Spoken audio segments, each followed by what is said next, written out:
And Hey. Hey, yeah. It ain't even like that one. Somebody say, hey. Cause I've been trying to be practical. Let me take a sabbatical. Apparently what I'm saying too radical. And y'all can't stomach. hey, man, listen, good morning or good afternoon, good evening, actually.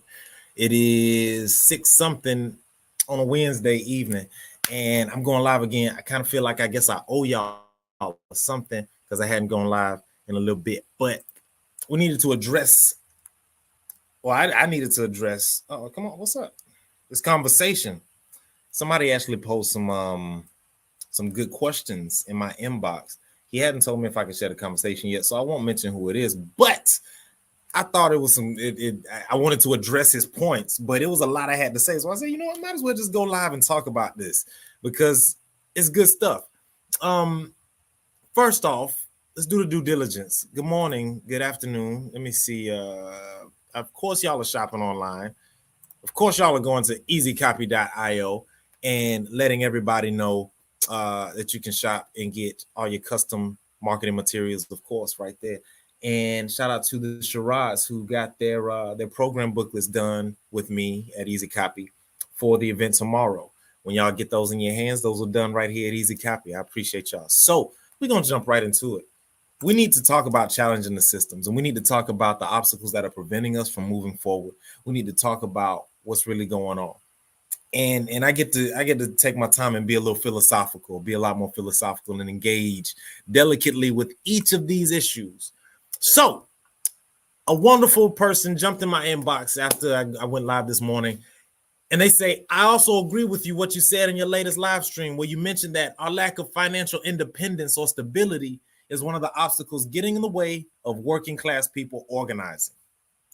If y'all agree with that, give me a yes, give me a Y or something, just type it or whatever.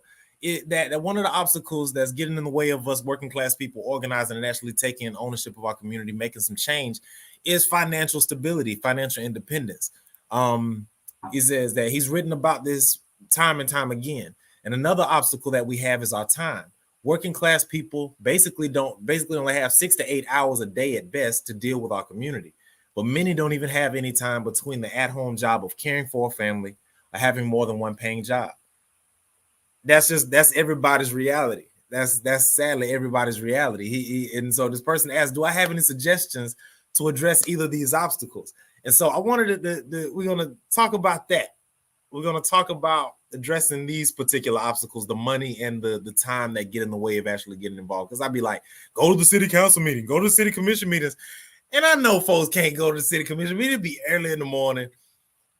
But you can tune in live. And my point, of course, in saying that is just make an effort to be more engaged and more aware of what's going on with these leaders. Just don't be oblivious. But I understand very clearly that time is an issue that keeps folks from, being involved and finding out stuff. And I still learning stuff. I just found out this morning that the utility rates were raised again. So, I'm gonna go look back through that meeting that they had, the utility board meeting. It's on the Albany website, but the utility rates were raised again. So how do we combat these challenges to actually do something about it? Number one, you got to have multiple streams of revenue. By and large, we as a people are very ignorant, financially ignorant. We're financially immature. We're also politically ignorant and politically immature, which is why we get taken advantage of on both fronts. We have to find a way to get multiple streams of revenue. Owning an asset is the best way to become financially independent. When people work, your labor is the revenue maker. And whenever you're relying on your labor to generate your revenue, you will get burnt out. And there's no end to that. You won't ever be able to work enough to be financially free in this society. So labor alone cannot be your sole source of income. You have to own an asset. My assets that I own, starting of course first with Easy Copy, and then I have FreeWeb, I have books that I'm writing that are going to be assets. I have music that are assets. I have crypto. Own you some crypto. Own you some stocks. Find out what's doing good. Learn how to trade. Learn how to let money make itself for you. That's how you become financially independent, when you own the assets that generate the revenue. You got to watch Robert Kiyosaki. You got to watch Robert Kiyosaki. He talks about the quadrant, and I'm trying to get to the I got to remember the quadrant. Anyway, it talks about different ways of earning revenue, but that's key right there. So you got to start with becoming financially independent, and then once you are financially independent, of course, then you can take back much more of your time. And so financial independence is the pathway to political independence and political power. And so, which is why mostly these folks that are holding office are business owners or lawyers or doctors, or not even doctors, but Willie Adams was a doctor. Shout out to that. But there's that. And so then this person went on to ask me. He says, "I'm trying to address these two obstacles by advocating worker unionization and also community organizing. But I feel like we working class people in Albany need a way to talk to each other, both virtually and in person. And as you mentioned, many people don't go to the town hall meetings or government council meetings. And another point he may actually hit is we have little time, and we become aware pretty early in our lives that people with authority wield their power to pursue their own selfish interests. I want everyone in Albany to know that they each have value. Our labor has value, and our voices have value." Pin right there, because that's really at the end of the day, that's how you fix the whole issue. You have to get in the mind of the people. And so as I take my time delving into this, I love to say that every problem and every solution begins and ends with the mind. Every problem that exists, every solution that exists, they both are sourced in the mind. So how do you control the minds of the people? Through the media, through the entertainment, through propaganda, through PR. And so that's why it is paramount that we take control of our own media, of our own media sources, our own news outlets, and the news outlets that we are subjected to, that we patronize. We need to demand that they are putting together positive news for our city, stuff that actually positively represents Albany. We need to insist on the fact that we need this positive messaging to go through the minds of our kids, mind of our adults as well. Because until you fix the mind of the people, you can give everything. You can have every free resource, every free education, free classes, all of that. You can give everybody everything, but the problems will still persist and will pop up in different other ways in other places if the mindset of the people doesn't change. So you target the minds of the people first. So as crazy as it sounds, we need to start right here. We start right here. Start on the media, whatever you're consuming.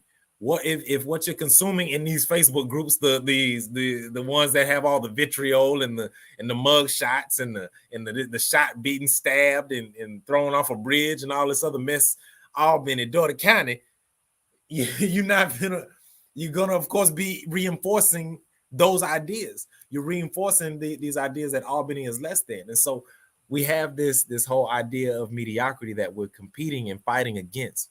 And so that's where the real fight is, because once you change the minds of the people, everything else is going to directly impact everything.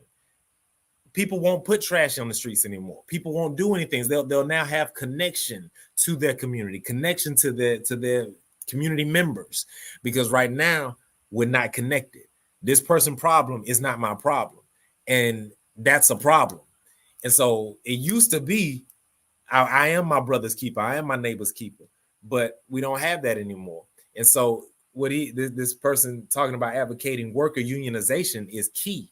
The labor movement is a huge threat to the modern society that we're in now. The structure, the oligarchical structure that we have now, whereby a bunch of corporate interests are controlling the legislature, and they're controlling where the money goes.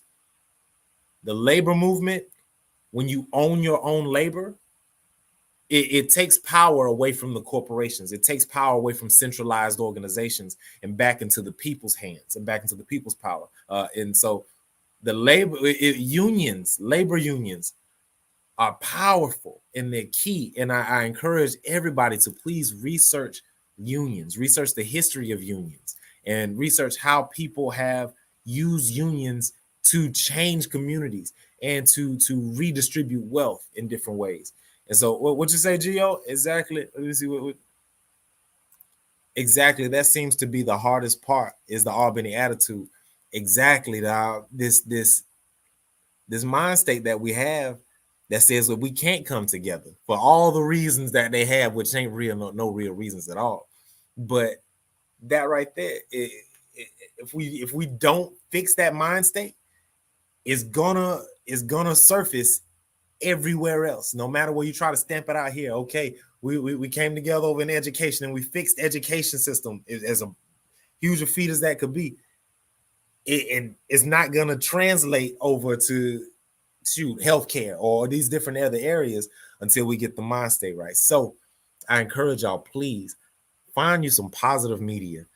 Join a positive Facebook group. Join Albany Forward. Join Positive Informative 229, Grouchy's group. Join all these other groups that are actually promoting the positive parts of Albany, because there are many good things about this place, and we can't. As I had a conversation earlier, somebody suggested we just need to have a mass exodus of Albany, and that'll teach them. But or what it then she said then we needed a boycott. Everybody stop paying your bills. We can organize. As if some that might make some folks cringe, but whatever we got to do, we need to do something to take back our power. My last live, I asked, are y'all afraid of the local leaders? Are y'all scared of the local leadership? Like, are y'all scared of Mayor Bo? Are y'all scared of Jalen Johnson? Are y'all afraid of these people? Like, why don't y'all challenge these folks and when they say this wild, stupid stuff about, oh, we're gonna vote down housing development. Oh, we're gonna take this $20 million from the Biden rescue plan that was supposed to go to the people and put it in the sewers. Oh, we're gonna just do all this foolish stuff that clearly represents a detour from the interests of the people. Like, why don't we stand up and say something? Why are we okay with just going to work the next day? Why are we okay with letting them go to work happily, peacefully the next day? They work for us. And if you got an employee that ain't doing their job, ain't you finna check them on it? If you got an employee that you paying out of your tax dollars that you pay, you're paying these people, and you allowing them to do a horrible job. No, that's not acceptable. That's not acceptable. If we have an employee that is reporting to work and money goes missing, we just okay with that? We cool with that? Money just going left and right to foolishness, and we all right with that? No, that person needs to be expeditiously fired. Why are we sitting here like everything's okay, dog? I feel like and you know what? This is a mild uptick. Usually I'm more rowdy than this. I didn't have a chill day or long days, so I'm tired. But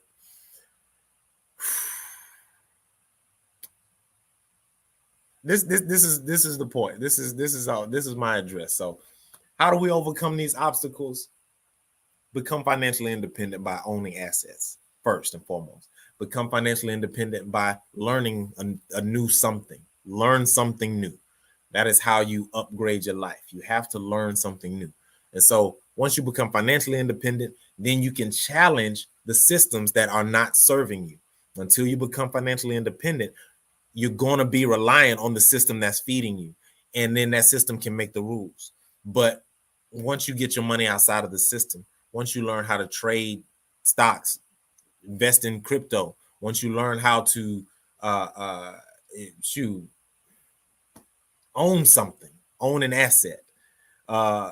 Once you take that step, and it does take some courage. It does take courage to change what you've been doing, to step out on a limb, to do something different that you haven't done before. Because a W-2, or the W-2 workers is that check is good, it's easy, it's dependable, it's measurable. You can actually, make a budget. That business owner, that entrepreneur lifestyle, boy, it ain't for the faint of heart. It is not for the faint of heart, buddy. It is this roller coaster. Why? It's scary. However, it does afford you the ability to challenge the systems that aren't serving you, and it does allow you the ability to reclaim a lot more of your time and to determine how your time is best spent without having to run it by a boss. When I got to shut my store down and then there's nobody here, like, and it's happened all now, March and April, it's becoming a new little thing, but we're going to get back to regular hours. I can do that. I can do that. And I can still get this money and I can still get the work in because I still own the asset. So there's financial freedom there. Look, own land and property yourself. Understand business. You know what? A wise man once said, own or be owned. That's what somebody said. Let me put it in the comments. In fact, and it's on a shirt somewhere. Own or be owned. You have to own an asset or you will remain owned. Like that's just point blank period. That is it. That is it. There's no other option. And so find something to own. Find an asset, excuse me, that people are willing to pay for. Write a book. Become an author. Once you write that book, you can sell that book 1 million times across the world. Become an author. If you know something, have an interesting story or a skill or whatever, write a book. I will teach you how to doggone own your ISBN, your own ISBN. If you ask me, I can show you what to do. You don't have to publish through Amazon because they will own your ISBN, which is basically your book's social security number. And so anyway, write a book. That's another thing. That's another asset. What's another asset? Art. Invest in art. Local artists. Oh, buddy. Yeah, I get to take my time now. Find a local artist and invest in that art. Have that art appraised. Once that art is appraised, then it accrues in value over time. You do other things. When you resell the art, you can do other stuff to increase the value of that art, but invest in art, invest in local art, especially physical art.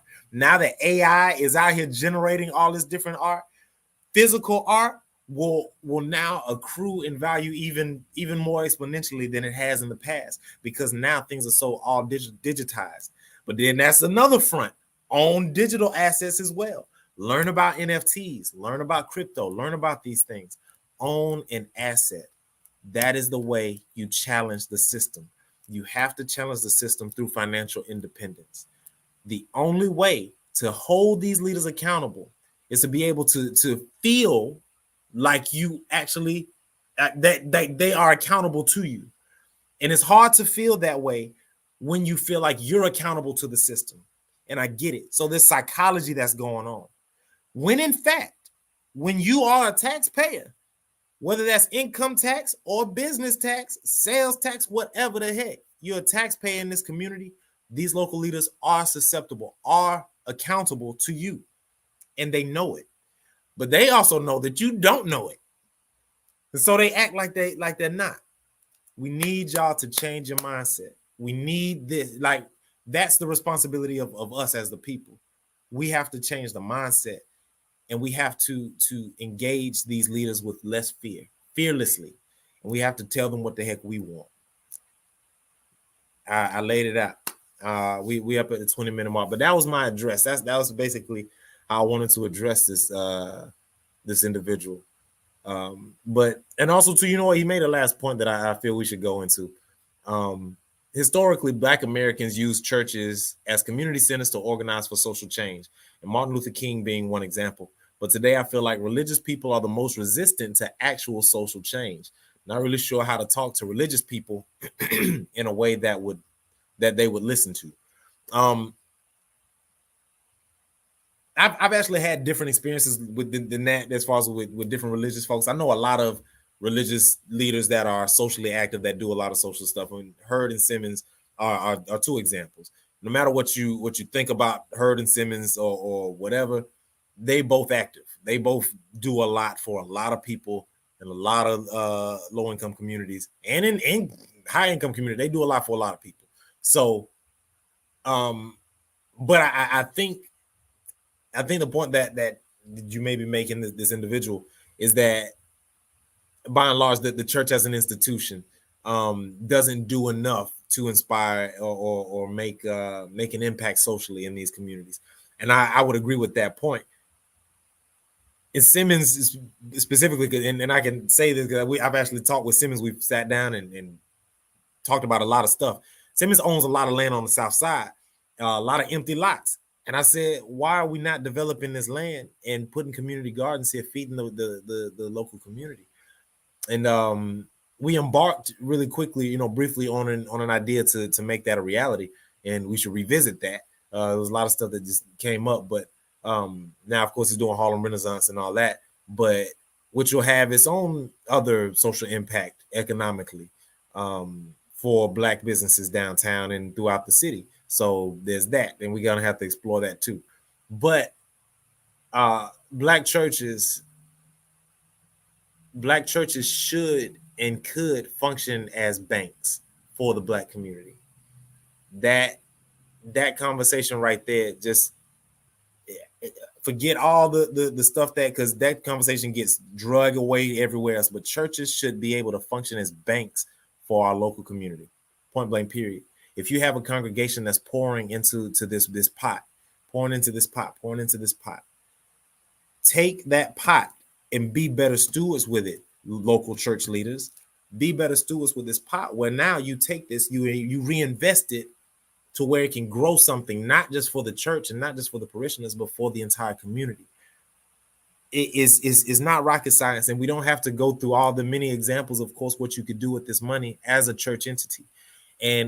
But at the very least, appreciate that love, Joshua Anthony. Yeah, at the very least, create a pool, a financial pool where your people can pull from and reinvest this money, grow it. If your church leaders are not having that conversation or not moving in that direction, then you honestly need to find a new church or create your own church, because it's high time. Is there's no reason to continue to accept the same crap. Why? Hold your leaders accountable. If your church leaders aren't having these conversations, these financial conversations with their members, walking them to financial independence, financial stability, find another church, because they want you to stay in an economic situation that benefits them, and that's not of God. Point blank, period. If you're and it also too just could be that your church leadership is old or just ignorant, and that's not ignorant like bad, just but they're ignorant of certain things and they can't teach you what you need to learn. But if when it comes to we're going to make an impact in our community and we're going to use these vessels, i.e. the church, i.e. the schools, i.e. financial institutions, to change things, because we can't depend on our local leadership in government, then there has to be that accountability there. Like, all right, church, start the financial education, start the financial reinvestment. Then we can grow a populace that is financially independent enough to challenge the systems that are not serving us.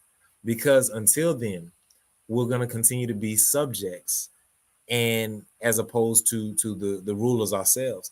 And if we don't take that bold step, because I know, again, it takes bravery, it takes courage, it takes a change in how you've been doing things, to confront, hey, we want something different. What was I on Instagram, and I was reading something that says that the nervous system, the ego and the nervous system is wired to protect us by keeping us from scary things. Scary things, of course, disrupt the nervous system. And so our nervous system will paralyze us and trick us into staying in a familiar hell as opposed to exploring a scary, unfamiliar heaven. And so it is up to us to step more bravely and more more passionately into that unfamiliar, scary heaven as opposed to staying in this familiar hell, which we have been in for generations here in Albany. And is it's a song now that we sing. It's this call and response song that we sing when we start to talk about the problems that have existed here in Albany for so long. And as soon as you get to start saying, yeah, we had these problems all over. Yeah, we had this and bad schools and bad lack of jobs and the crime and all of this stuff, and it becomes this sing song that everybody knows. Y'all ain't tired of singing that song, dog? Y'all ain't tired? What you say, Gio? What you say? We have to save ourselves because no one else will, man. Point blank, period. Point blank, period. And I think it's very telling, of course, of the mind state of the people, where we can sit back and observe all the crumbling that's going on around us, all the fire that's going on around us, point it out, and then continue on all about our day. Without changing our behavior. We'll drive by the dilapidated building just crumbling down every day and just watch at the progress as it crumbles, as opposed to doing something about it. That is absurd, and it is enraging. Y'all have no idea. Like, I be so angry all the time because you niggas will not. Y'all will not. God dang, y'all will not. It's frustrating. Jesus Christ, go vote. Early voting is happening right now. Early voting is going on. Let me put it up here. Right. Actually, no, it's done. The polls are closed for today. But it's going on tomorrow, Friday. Last 2 days for early voting. And then election day is Tuesday, May 21st. Please go out. Please be vocal about the changes that you want to see happen here. Be vocal by putting the people who you know have actual vested interest in growing Albany. The same vested interest that we have, not that the people have, not corporate interests, not contractor friends, not whoever else that's taking this money and running left and right with it. Hot Jesus. I'm glad I got to go through all of this stuff and take my time with it. But key takeaways here. The path to social change here, real change, is through financial independence, financial stability. All while we are crippled by chronic poverty, we will not be able to step up and challenge these systems, these failing systems. So we can talk about, we need youth engagement. We need this, we need that, we need all of these things. But until we hit them right here in the head, until we hit them right there in the square in the forehead, and change that mentality of, one, how the people see themselves in this community, one, how they see this community as a whole, two, how they see community as a whole, and three, how they see themselves interacting with the other people in the community as a whole. Those three things have to change, and it all has to be through a positive lens. It has to be through a grateful lens. Like, we have to be grateful for Albany, and know that we have so much potential here. And if we continue to squander it, if we continue to take it for granted, if we continue to ignore the latent potential that we have here and continue to just let things just go on by, we will lose it. We will lose it, and we will have to go to Dawson. Not saying Dawson's bad. Shout out to Dawson. Shout out to Cuthbert. Shout out to the surrounding areas. No shade. No shade on you wonderful other cities that are around here, and we love y'all. But I like Albany. You know what I'm talking about? I like Albany. I don't want to go. Just share my words and even paraphrase as your own if you want, as working class people have come and goes. Yeah, okay. Well, it's too late. I didn't share the words. I just didn't tell who this was. But albany.georgia.workers.union is who I've been conversing with in this Instagram here. And but so Also, to be encouraged, others out here like us, that we're not alone. We see the BS, and we're also too equally frustrated. All of us that are here, we're seeing the BS. We're equally frustrated at the lack of change, the lack of progress, the lack of leadership, the lack of accountability, the lack of engagement.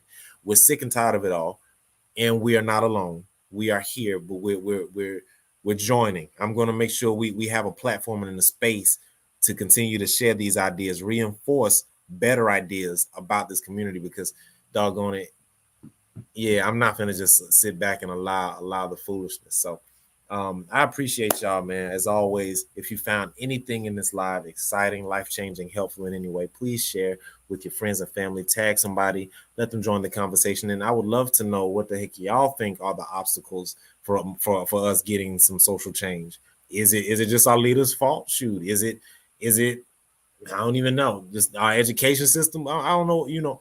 I know where I feel the buck stops, or where we can start to make change. But I would love to know y'all's ideas, because of course it ain't just me. But let me know what we can do. Is unionizing an option? I think that unionizing is a great idea and a great option that we need to doggone explore as a people. I think the teachers got a union, or maybe not, but if they don't, they need a teachers union to challenge this school board elections. Also, they're on them. Look, man, I'm supposed to be getting off the live, but listen, let's continue this conversation. I'm gonna be going live on my TikTok too. As soon as I get enough followers up, I'm learning I gotta have a certain number of followers to go live on TikTok. But I'm on TikTok now, begrudgingly. What is this? Okay. Anyway, let me get off of here, man. Look, I appreciate y'all. I love y'all. 2 fingers. Like, share, comment. I was supposed to hit up T.O. Let me hit up T.O. All right. Yeah.